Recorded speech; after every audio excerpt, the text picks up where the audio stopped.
I'm going to shoot the Berger bullets first. And now here's the other thing I got to be really, really careful to do. And that is to fire these in the same order. So what I'm going to do here, this is a 10 round magazine. I'm going to put round number 10 in first. Then it's going to be shot last. And number 9. Very carefully remove these so I don't dump them. Number 8. Number 7. Number 6. Number 5. You get the idea. I'll keep this handy next to where I'm shooting so I can put the spent round number 1 here and so on and so forth as I fire them. Now I'm going to shoot this first set at the main bullseye, the center bullseye. 10 rounds, obviously working from round 1 up through 10. We'll watch each round as it comes through. I may not fire all 10.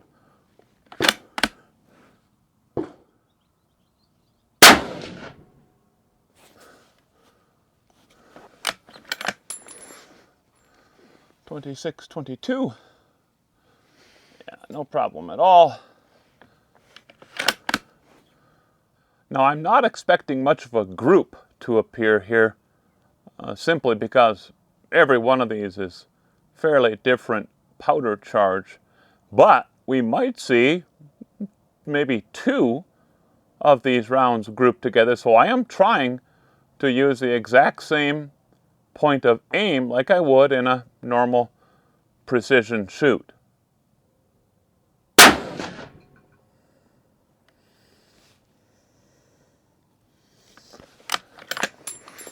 "27, 12, 27, 12.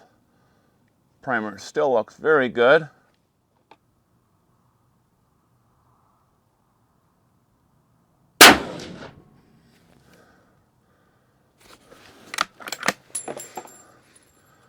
"27, 23.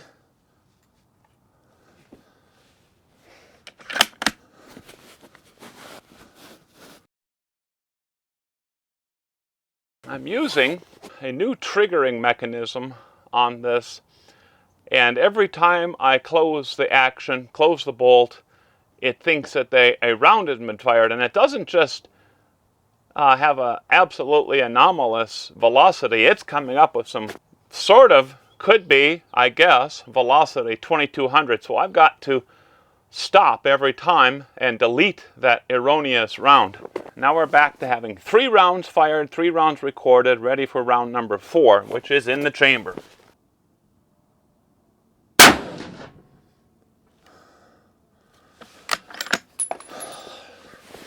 "2764. Again, those look really nice.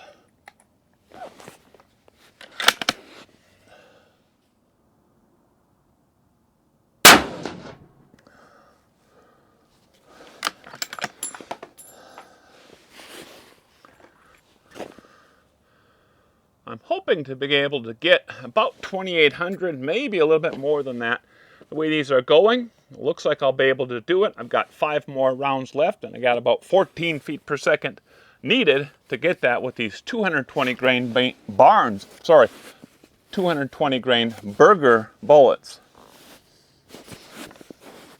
I said Barnes earlier because you might notice that there's another group, 5-shot group, on that target in the upper left, and that was some Barnes factory ammo I was testing out, more or less to make sure I'm not a cold shooter. I'm getting a little practice with those. Here we go, round number 6.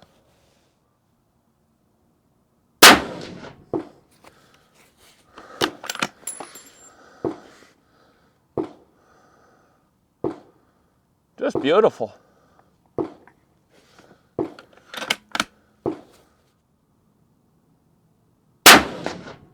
That one I might have sent 2847. Let's take a look at that one. No, it still looks really good.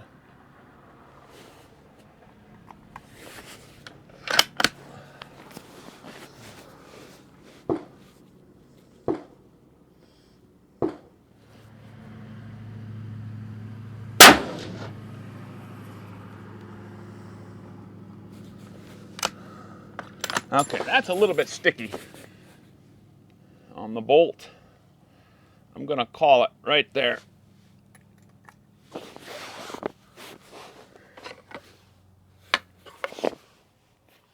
I had 2 more rounds to go, but one of the first indicators that you have pressure picking up is when you have a sticky bolt. That I could just feel it as I was lifting the bolt and trying to pull that back. A little bit of stickiness, that's a good indicator. What I'll do on this is I'm not going to throw away these nice rounds or anything like that. I'm going to use my Hornady collet bullet puller. I'll pull the bullets, I'll be able to retrieve the powder, and I'll have a primed case ready to go.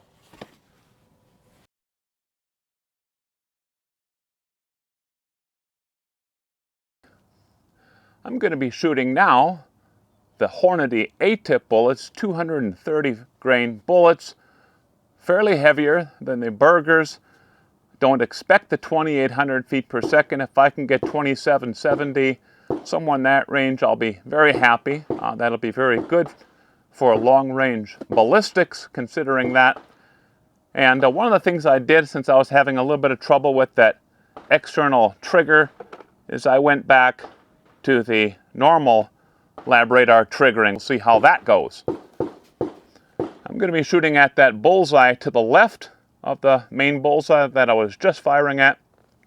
It's to the left and below.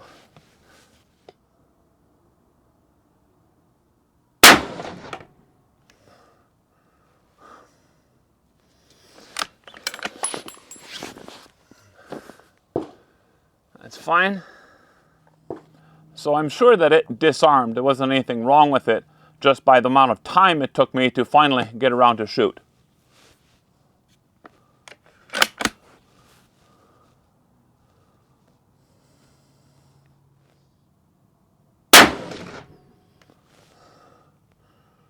.2645.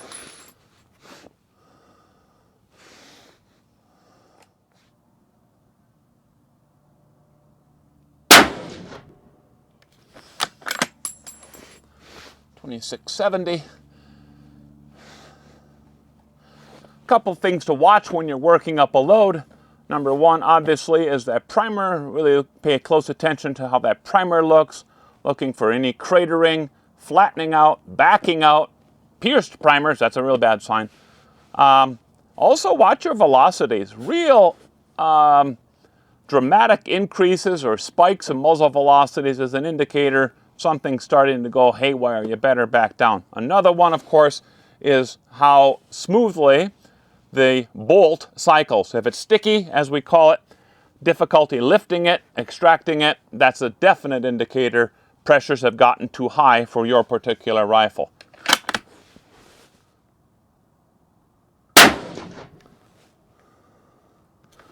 .2728. Looks good.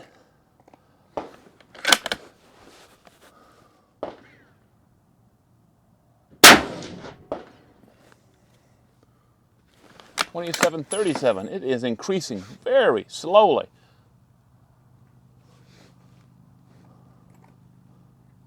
Things are looking good still.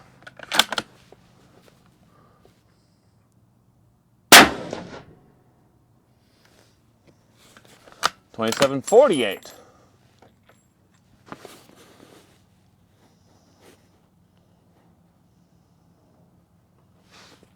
That's fine.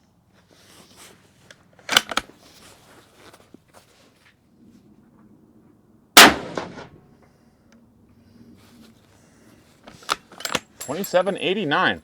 Now there's a big jump right there, so I got to really watch this next round to see if I'm going to get a sticky bolt. This one felt fine, no problem whatsoever.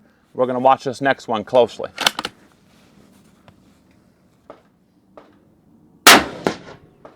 Ooh, that one flew way to the left.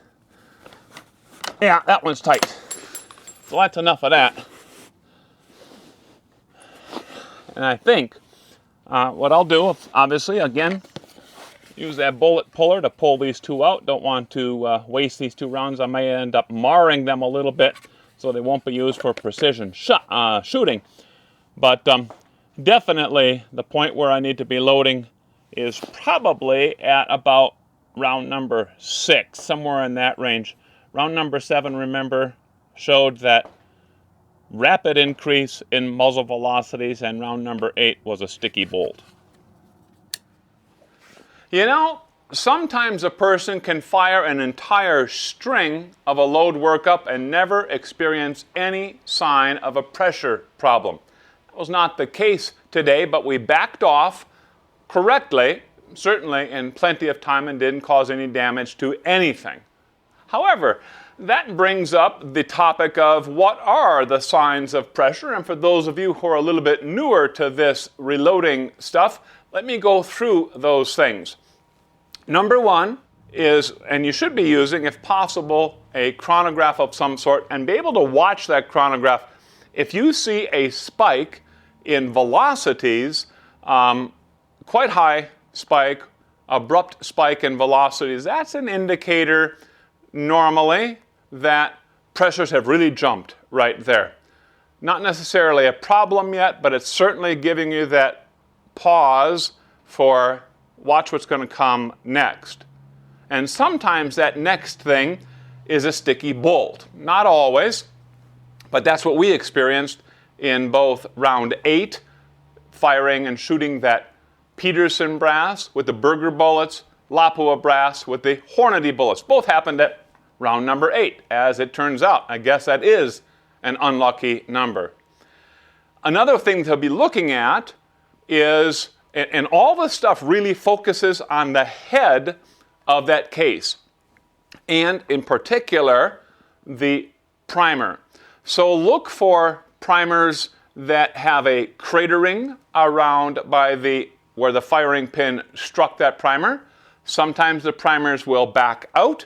Sometimes the primer will be pierced. Now we're getting to some really high pressures. Sometimes you'll see a little bit of carbon or gas that has escaped around the outside of the primer and kind of dirtying that whole area.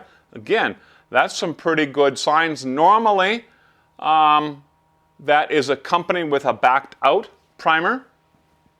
Sometimes, and it gets more extreme now, sometimes you'll also see an imprint of the ejector on the case head. Sometimes you'll also see, and now we're getting really extreme, you'll see some marks from the extractor, and if you don't pay attention to those things, it's going to get even worse. Sometimes you'll see the imprint of the case head on the bolt face. You can almost read in mirror Lapua or something like that. Oh boy, you've gone way too far. So learn to identify those early signs of pressure. You won't have any problems whatsoever. I caught those early signs of pressure, just a little bit of a sticky bolt. I don't want to be shooting that. So be sure to retrieve every case as you fire it and inspect that case head.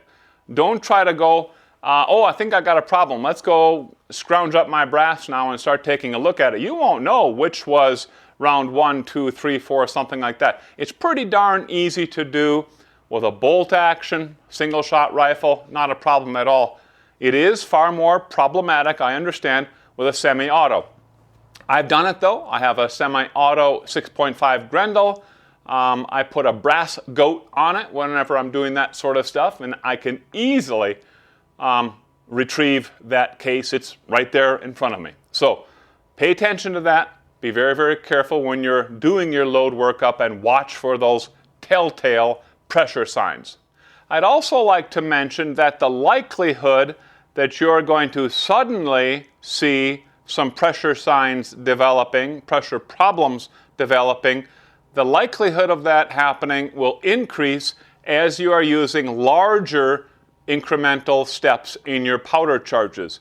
I do not recommend that you ever use one full grain of increments in powder charges. That's just far too much, and you might absolutely miss the early pressure sign and go way over and then cause a lot of problems.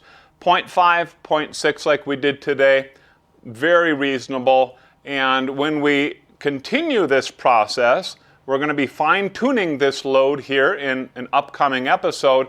I'm going to be using 0.3 grain increments. We'll talk more about that in just a bit. Now, the pressure signs that we saw were pretty darn mild, just a little bit of a sticky bolt, but what's also interesting is none of the primers showed any of those telltale signs. We don't see the primer flattening and completely filling all the recesses in that primer pocket. We don't see any cratering, etc., etc. So watch for all the different signs that are possible. So now we have very safe powder charge limits for the 220 grain Berger bullet in that Peterson brass, ranging from 72.2 to 76.1 grains of H1000.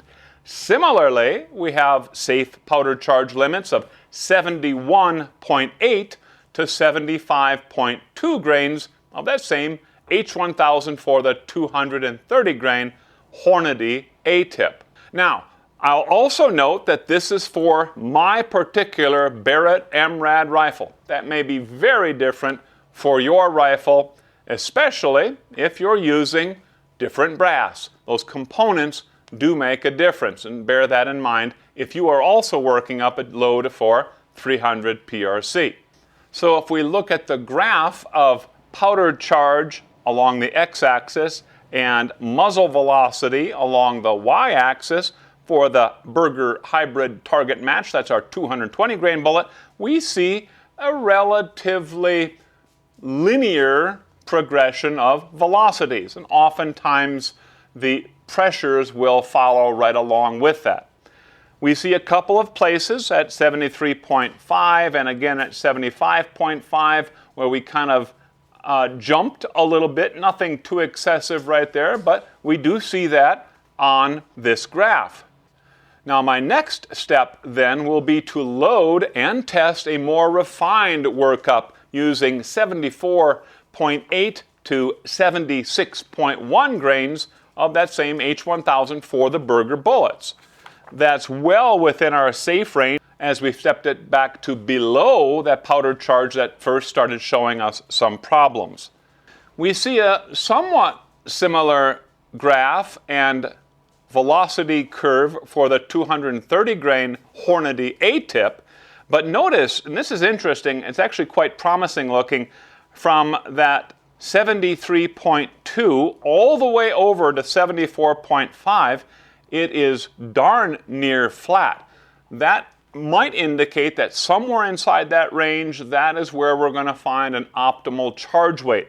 Not sure about that, but that's a good indicator of that potential. So I'm going to be loading a second workup, fine-tuning this thing using that range I just noted, 73.2 to 74.5 grains of powder. I also found this graph kind of interesting. I have graphed both of these velocity curves on one graph. The blue line is for our Berger hybrid target, and the orange line I used for the Hornady A-tip match. Kind of interesting how those bullets, those particular loads are interacting, if you want to call it that, with the powder charges in those specific cases. Really not too terribly different, especially at about that 73, 73.2, 73.5 grain powder charge, and then once again at the 75.4, 75.5 powder charge range. What does that mean? Well, it's one of those curiosities, another one of those, hey, that's pretty interesting, and I thought I would share that with you. Well, now I've got 4 cartridges fully loaded that need to have the bullets pulled. That is the topic of our next episode of Extreme Reloading, and I'm going to be using the Hornady Camlock bullet puller. Pretty slick device. You won't want to miss that one. Hope to see you then, and thanks for watching.